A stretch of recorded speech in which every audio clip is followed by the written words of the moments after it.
हाम्रो होममेड मोमो बनाउने कार्यक्रम भइरहेछ। अनमोल केमा रेडी गरिरहेछ। कस्तो लागिरहेछ अनमोल?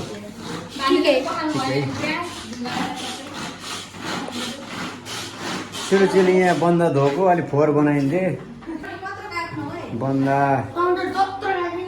हाम्रो चिकन आइटम र पनिर च्याउ मिसाएर भेज आइटम र चिकन आइटम दुई खालको बन्छ। हाम्रो दुई खालको मेनु खाने मान्छेहरू हुनुहुन्छ।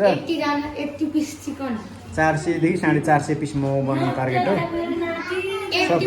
सब आफ्नो काममा बिजी हुनुहुन्छ। अनि म चाहिँ यहाँ त्यतिकै के काम पाइन्छ कि भनेर घुमिरहेको छु। झोल मोमोको लागि अचार खासै पिरो हालेको छैन, एकदम पिरो अकबरे 8वटा हालेको छ। हाम्रो यहाँ मोमो बन्दैछ। यो भेज हो कि चिकन हो?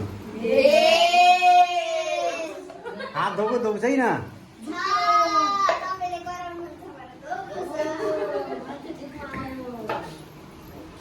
अनमोल कतिवटा मोमो खाने? सुरुचि प्रिन्सा कतिवटा मोमो खाने? सृजा 10वटा। भेज मोमो पाक्दैछ। डल्लो पार्दैछौँ। फाइनली मोमो पाको। कतिवटा बनाउनु भयो योसँग? 20। भेज खाइस 20वटा, चिकन अहिले 10वटा 30वटा भयो। सुरुचि कतिवटा खायो?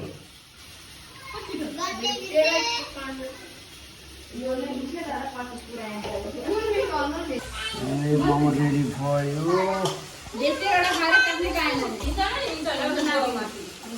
मेरो नाति जेठो नाति मेरो जक्कर त बिर्सा पानी खान जानु गरेर राख। कस्तो लागिरहेछ मोमो? एउटा रे यो 50औं पिस हो यो।